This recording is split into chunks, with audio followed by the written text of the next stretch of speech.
So the strange thing about Red's lab is that there are 3 different ways that doors can open. The first is by killing enemies. The second is with the normal target switches. And the third is with the little square switches on the ground that I hit earlier. Like that one. So the main idea of Red's lab is that there's that middle celestial shell area, and then it branches off into 5 different areas. The entrance, then 3 of them have dark gems at the end, and the last is Red himself. You know,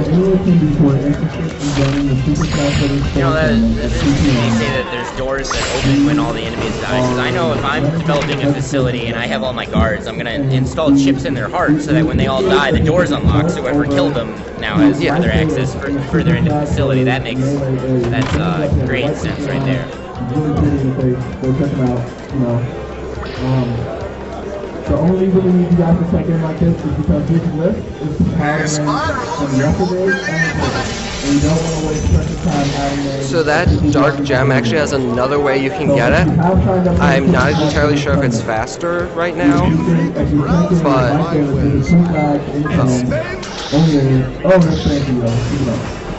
but you can get hit by that Zoe pass, and then when you respawn, the glass case around the dark gem won't be there immediately.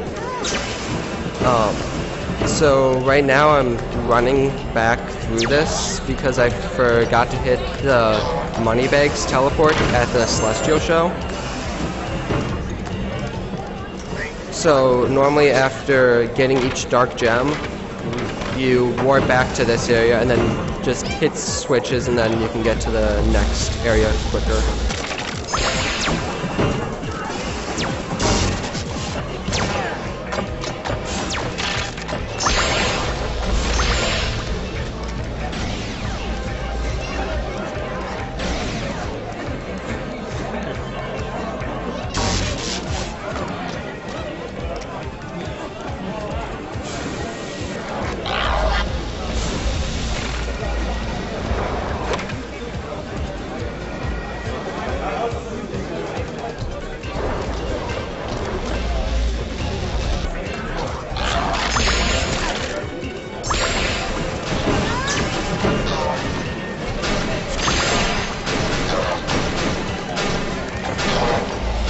So there I just got the invincibility to make sure I don't die from those runners which have the best aim ever.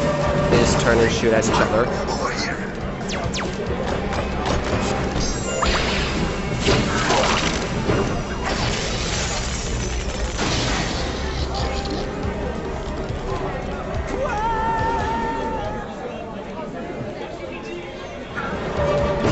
Spyro, if you got money to spend, I have browsed my mind.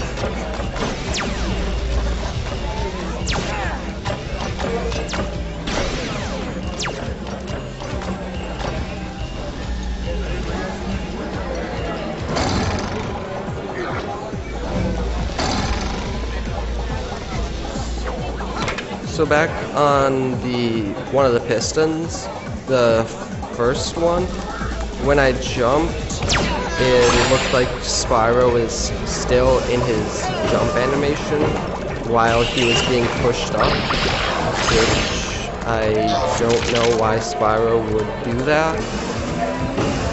But probably just because since it's a moving floor, it's programmed slightly differently. Yeah. So this is what used to be one of the most difficult platforming sections for me, like when I played this as a kid.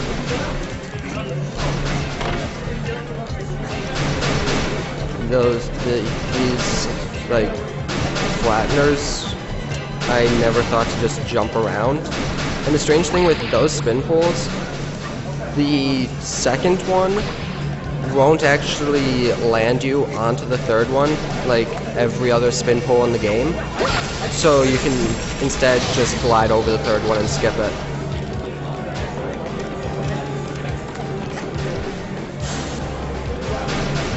But no, your point about those flatteners, I think it's actually slightly embarrassing when you go back and play these games and look at the skips for platforming sections like that and realize how like focused on what the game wanted us to do we were.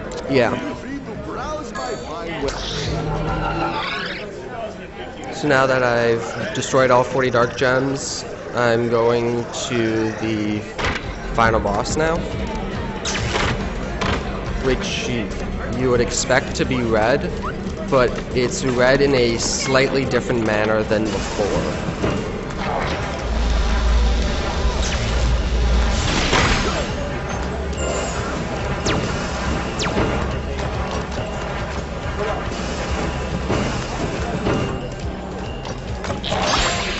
And one thing about red compared to the other bosses, if you die, you don't just go back to the previous phase. You actually have to start the boss all over again, probably to try to keep the difficulty for the final boss.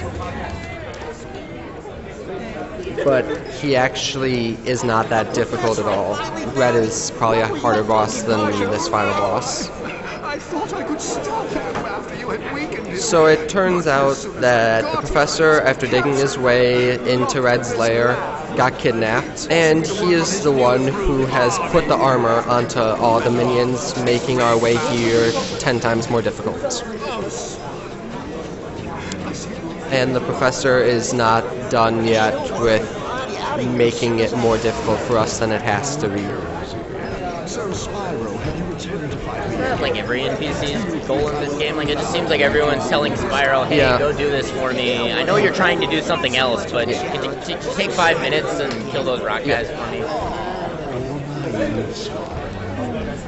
Spyro's a nice guy. He helps out his friends. And with the Spyro Tour minigames, each one actually has like a slight reason for it. The first one, Redneck, the gunpowder makes him croak. The second one is a turtle mother whose babies are being stolen by seagulls and crabs. The third is Phil's wife Peggy, whose ice skating rink has been taken over.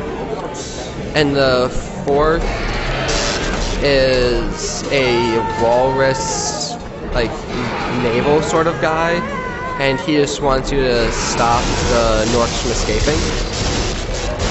The last one pretty much just tells you, do it because I'm lazy. So the reason I died twice there is that there are now 2 butterflies around the arena. Those are going to be used to heal myself after skipping some of his attacks. Like that one, the lasers are fairly slow, but if you get hit by it, it will just stop the attack immediately.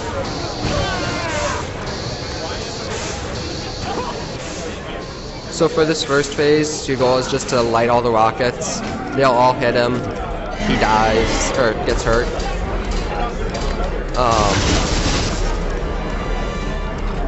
So then he spits out the little mines again, does his stomp with the falling debris. So you could get hurt by the debris like we did with Nasty Nork, but it actually doesn't stop the attack. So here it's 4 of the electric nodes and mines. The mines can be annoying, because if you get hit by one, it can combo you and kill you. But they are fairly easy to avoid if you know what you're looking for. It's just like the lasers, you know, you gotta keep it in the back of your head. Keep an eye on the mines while... Yeah. So you can't like try to charge right around red to get to the next node. So now red has decided to start shooting rockets at you. They don't do much good at all.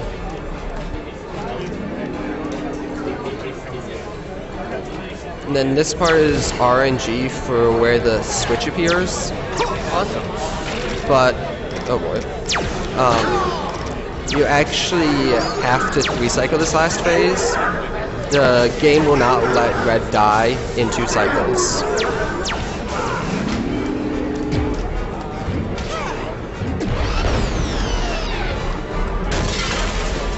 And there's no way to speed up the shots either. I just spray them with the water because I can, pretty much.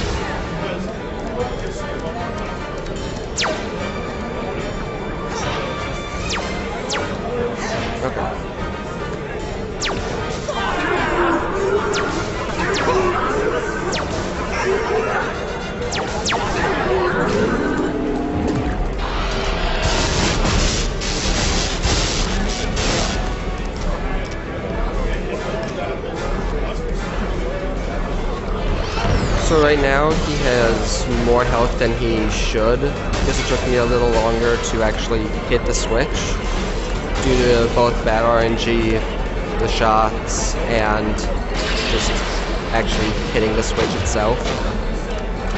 But this should still kill him in the next round.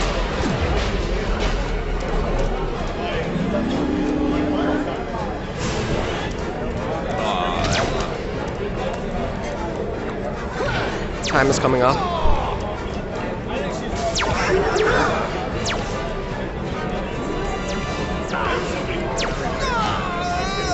And time. Not bad. Pretty good. Like a minute and a half off PB.